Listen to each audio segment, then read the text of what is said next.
मेरी अर्ज ये है कि हमसे झूठ इतना बोला गया है कि झूठ की बुनियादों पे एक मुल्क नहीं खड़ा हो सकता। कुछ इटर्नल ट्रूथ्स होते हैं। हम कौन हैं जिसमें सबसे पहले हम हिंदुस्तान, हमारी दादा नाना परदादा, उससे पहले वो हिंदुस्तानी। ये तो नहीं हो सकता ना कि मेरा दादा हिंदुस्तानी है और मैं हिंदुस्तानी नहीं। It's impossible. वो तो ऑब्वियसली अगर मैं हिंदुस्तानी नहीं हूँ, ठीक है, आप हैं, नहीं आप हैं, पाकिस्तान में पैदा हुए। ना, इससे नहीं। हिंदुस्तानी इज एन एथनिसिटी। ये ऐसी बात है कि चाइनीज ब्राजील में जाके बोले आई एम नॉट चाइनीज। अरे तेरे माथे पे लिखा भाई। और दूसरी बात ये कि अगर आपको इंडिया इतना पसंद है कि आप इंडियन टीवी पे भी बैठ के आप पाकिस्तान को बुरा कहते हैं, तो सर आप वहाँ के सिटीजनशिप क्यों नहीं ले लेते? जैसे फ्रांस सभी ने ली है, आप कनाडा में क्यों रहते हैं? मुझे अगर इंडिया आपको इतना परफेक्ट लगता है, कनाडा से बेहतर मुल्क नहीं कोई दुनिया में, तो मैं क्यों जाऊं? मैं क्या, नायपॉल जो थे वो इंडियन नहीं थे? आडवाणी साहब इंडियन नहीं है? मॉरिशस का प्राइम मिनिस्टर इंडियन नहीं है? आपको पता है इंडिया का नाम क्या है? इंडो चाइना में इंडिया, इंडोनेशिया में इंडिया, इंडियनापोलिस की जो रेस होती है वो भी इंडिया, इंडियाना शहर स्टेट जो है वो भी इंडिया से। हर दुनिया के हिस्से में लफ्ज हिंद है, सिवाय पाकिस्तान के जो शर्मिंदा बैठा है। अरे हैं हम हिंद से, हमारा ताल्लुक हिंदुस्तान से है। क्या कुरुक्षेत्र जो गलत बात हो रही है, जो लोगों को जो तंग किया जा रहा है 20 सालों से, कश्मीर का इशू है, वो सब है, उस पर आप क्यों बात नहीं करते? हम ये तो कहती हूँ कि इंडिपेंडेंट कर देना चाहिए कश्मीर को, मेरे हिसाब से तो ना इंडिपेंडेंट क्यों किया जाए? आपके पास है ही क्या? लेकिन सर अगर ऐसी बात थी तो फिर कश्मीर जो है वो अभी तक डिस्प्यूटेड एरिया ही कहलाता है और यूनाइटेड नेशन के पास यही लिखा हुआ है। ऐसा क्यों है? और फिर क्यों नहीं? ये बेवकूफ है, ये इंडियंस को आप ऐसा ना समझिए। Sir why don't we allow Kashmiris के वो खुद डिसाइड करें कि वो कहाँ रहना चाहते हैं? मेरी बात सुनो, ये तो आप कर सकते हैं ना पाकिस्तान के हाथ में। Do you know why? जो United Nation Security Council resolution है वो सिंपल बात है, आप पढ़ लीजिएगा, मैं एक जरा भी इधर से उधर नहीं हो रहा।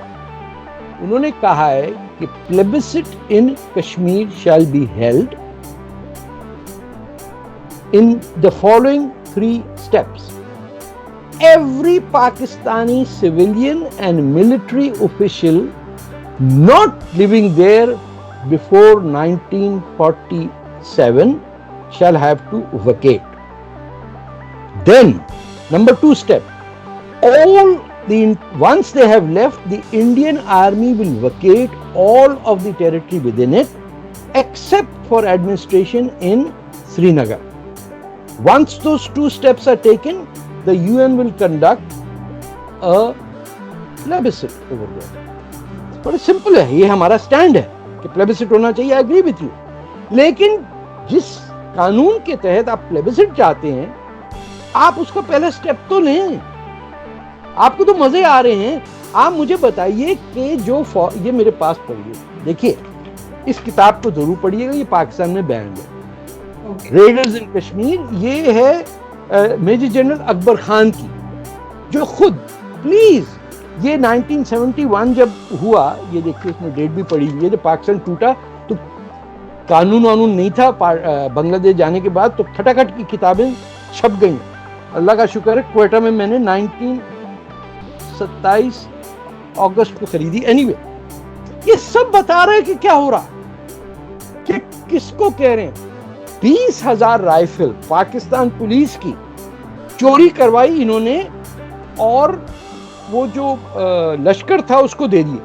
और पुलिस की राइफलें, जो पुलिस की राइफलें नहीं, ये जो आपकी बंदूकें बनती हैं फ्रंटियर में, कौन सा जगह है, लंडी कोतल, वहां से लेके पिंडी पुलिस को दे दी, जिसमें कई लोग मरे because the bullets of backfiring. ये सब लिखा हुआ है इसके अंदर। We invaded India, India did not invade Pakistan, and उसके बावजूद रेजोल्यूशन हमारे हक में आया, और हम इतने जाहिल हैं कि हमने उस रेजोल्यूशन का फर्स्ट स्टेप नहीं लिया। किसने रोका था हमें वहां से पाकिस्तान फौज को हटाने से? UN declaration.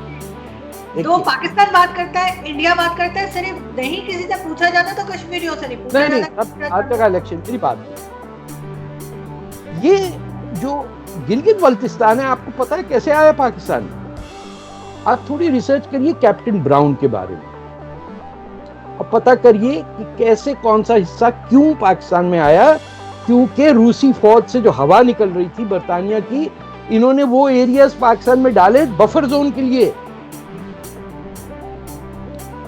गिलगित बल्तिस्तान की तो लद्दाख और तिब्बत से मिलती है बात, उनकी जबान भूटान से कॉमन है, उनका लेना देना ही नहीं हमसे कोई। मैं वहां जा चुका हूं, मैं चीन भी जा चुका हूं फ्रॉम खुंजराब पास।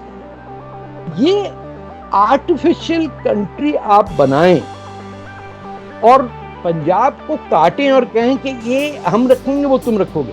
अगर इतना ही शौक था ना आजाद होने का, तो पंजाब अलग होता, सिंध एक अलग मुल्क होता। यूरोप के अंदर भी 50 मुल्क है ना, इटली है, मोनाको, लक्समबर्ग है। कौन आई वांट टू नो कि आप क्या सोचते हैं कश्मीर का क्या होना चाहिए, और कश्मीरियों से क्यों बात नहीं होती? इंडिया मुसलसल कश्मीरियों को मार रहा है, उनको लॉकडाउन में रखा हुआ है। तो पाकिस्तान का एजेंट जाएगा, नहीं बोल रहा जो पाकिस्तान से 1990 के बाद जो मोहतरमा बेनजीर भुट्टो ने जिन लोगों को भेजा था, 5 लाख हिंदू जो पिछले 5000 साल से कश्मीर के बाशिंदे हैं। आप थोड़ा जाके करकोटा सिविलाइजेशन के बारे में पढ़िएगा। जस्ट एज मैं पैटर्नलिस्टिक नहीं हो रहा हूं, मैं कह रहा हूं because these books are completely absent from our intellectual discourse. आप पढ़िए कि कौन लोग रहते थे कश्मीर के अंदर, कहां से आ गए लोग सैयद नाम के। ये एक सोचने की बात है ना कि एक अरब आदमी आके बैठ गया कश्मीर में। आपने 5 लाख हिंदुओं को वहां से 1990 में निकाल के वैली से खर्च कर दिया। They are dispersed all over the world. एक लफ्ज नहीं कोई बोला। एक बात समझिए, according to the law the state of Jammu Kashmir acceded to the Republic of India. It's very simple. This was the right of Bhopal. Hyderabad, Jinnah साहब चाहते थे कि Hyderabad should accede to Pakistan, Junagadh और ये सब। He was not even interested in this barren land। मेरा ख्याल है जिन्ना साहब को पता भी नहीं होगा कि कहाँ है कश्मीर। लेकिन क्योंकि पाकिस्तान के अंदर के कश्मीर का था, आप ये सोचिए कि वो लंदन में बैठ के वो नक्शा बना रहा है आदमी, और एक्रोनिम के अंदर के डाल दिया, बी भूल गया। तो ऐसी बातें मत करें।